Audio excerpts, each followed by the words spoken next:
think it goes back a lot. It goes back to childhood. I think people. Well, I think everyone has that when they're a child. I mightn't have lost it. I think some Mm. people. I think some people when they become adults, they don't want to find the truth. They just want to get on with their lives, and they want to just this narrow path, money, career.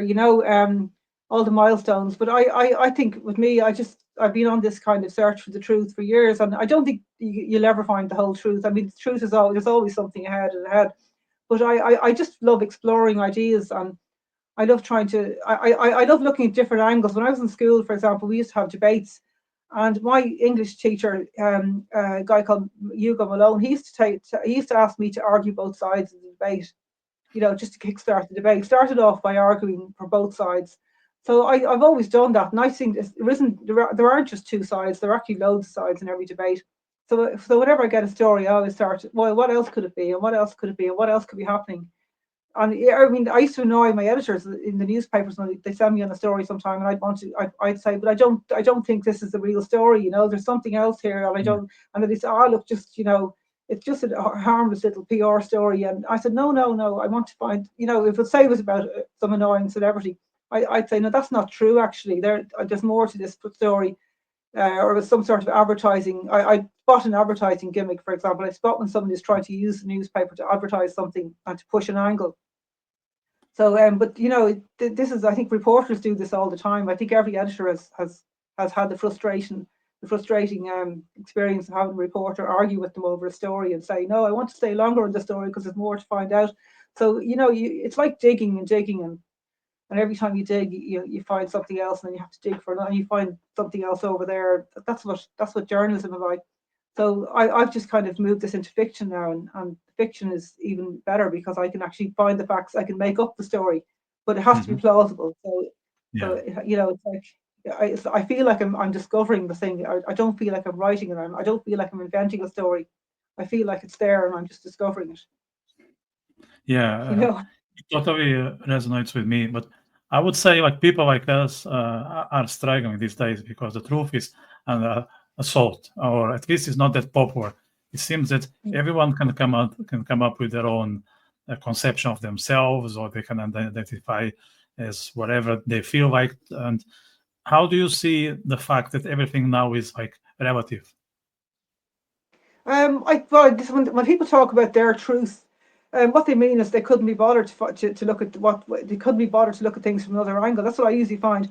I mean, Yeah. this thing about there are loads of genders. I mean, okay, look at animals. Do they think there are loads of genders? I understand that there are people who feel they were born in the wrong body, and I've interviewed a few people. I've interviewed a few people who said they were born as men and they really were women, and I'm not going to doubt them because I believe that they really were probably born in the wrong body, but I just don't believe that you can objectively say that somebody is a woman even if they're standing in front of you and they're a man, or vice versa. So I think if maybe they want to be a woman, that's what I think, and they were psychologically born in the wrong body, and they're perfectly entitled to transition if they want to do that and to be called a woman. But to actually try to convince the rest of us that there are more than two genders, I think that's where, Yeah. I mean, then to call it hate speech when I actually think, I mean, how is it hateful when you're trying to protect young people from being told that, say a little boy decides one day he wants to be a girl, and someone says, okay, we'll get you gender surgery and mutilate this child. I mean, how is it hateful to try and stop that and to try and say, no, let that child, tell the child he is a boy, and when he's an adult, if he wants to become a woman, let him do that. But the whole gender wars thing has turned into a thing where you have to believe somebody, even if they're deluding themselves, and you have to not help them. You have to let them live in their delusion, because Yeah. it's their truth. I don't believe anyone has a right to just call it my truth. I think if I was deluded as a child, if I wanted to be a rabbit, or I mean I wanted to be a horse, for example, as a child, I did actually want once as a very small child. Another time I wanted to be a princess. I mean, can you imagine if my parents said, you are actually a princess, you're actually the princess, and you're going to live in the castle, and oh yeah, and you're also a horse, and like other kids that wanted to be dogs, cats, rabbits. Imagine you told the child you can go out and live in the garden. Then you can't. So I think when Yeah. when people start talking about their truth, they need to kind of think, just you can't do that. So I do think that's what's gone wrong with wokeism. because otherwise I'd Yeah. be quite woke. I'm all for people being allowed to be gay. I mean, of course, I mean, I've nothing against gay people, but if you're telling people that, say a gay teenager, oh, you're a boy, so you fancy other boys. Oh, do you ever think you might be a girl? I mean, that's abusive. That's actually emotional Yeah. abuse of a teenager, I think, And I think the other issue is that they want us to ask what gender they are before we address them. That's the other thing. Like, I mean, I don't mind much if Mary thinks that she's John or John thinks he is Mary. I'm fine with yeah, that. But I can make assumptions. If I look at someone and I think his name might be John and not Mary, just because of the looks, that has to be acceptable, it's getting to because the point where it's my I'm afraid perception. to say, I mean, you'd be afraid to say to someone, are they a human or are they an animal? Imagine you said, I don't actually know if that's a dog or a person. This is it's gone into this really, it's an existential threat to people's minds. Actually, what's happening? That the woke agenda has gone to the level of absurdity now that you couldn't actually, you couldn't even, it wouldn't even be plausible in science fiction if someone had written this. I don't think even George Orwell could have written the absurdity that's happening now. He couldn't have imagined it because it wouldn't be plausible in fact or fiction. Yeah, So that's I think it actually has to be.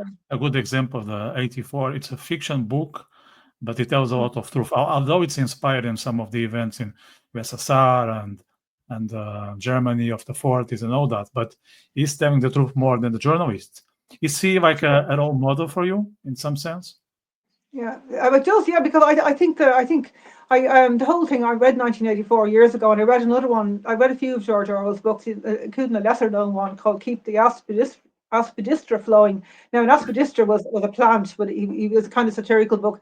But Animal Farm, of course, and 1984. But yeah, I mean, what he's talking about. I mean, we have in every level of society, not just at state level, at not just at international level, but even in daily life. I mean, we have a 1984 situation now. We actually literally have newspeak, only it's called My Truth and Your Truth, and we live in what some people have called a post-truth society.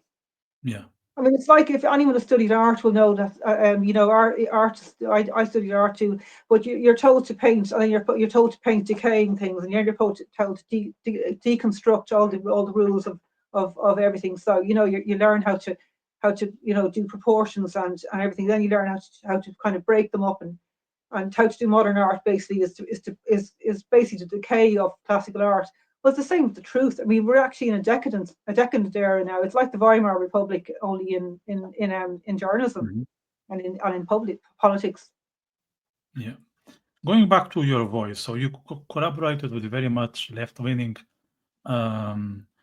newspapers, but also others on the that will be called conservative, or let's call it right-wing, just to make it simple.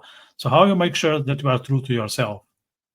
Well, I just write the truth, and if somebody, and I find generally, if I write what I can stand over what I write, and I can't control what else is in the newspaper or magazine. I've no right to either. I mean, other people, the opinion writers might be left wing or right wing, and the other writers, but I'm only responsible for what I write, and I mean, generally editors don't. When I was younger, they might cut things out but generally, like they leave it in more or less verbatim. Like as you get older, editors generally don't interfere with what you write. But I never cared whether the newspaper or magazine was right or left leaning, as long as they just let me do my job, because you can't control everything. I mean, there's no such thing as a neutral newspaper, and there's no such thing as objectivity. I don't think it really exists. I think anyone who claims to be objective is just fooling themselves. We try. All you can do is try, and all you can do is hope that someone will correct you if you're wrong. And it's what I would call an aspiration. It's a noble aspiration, but it's not that much attainable.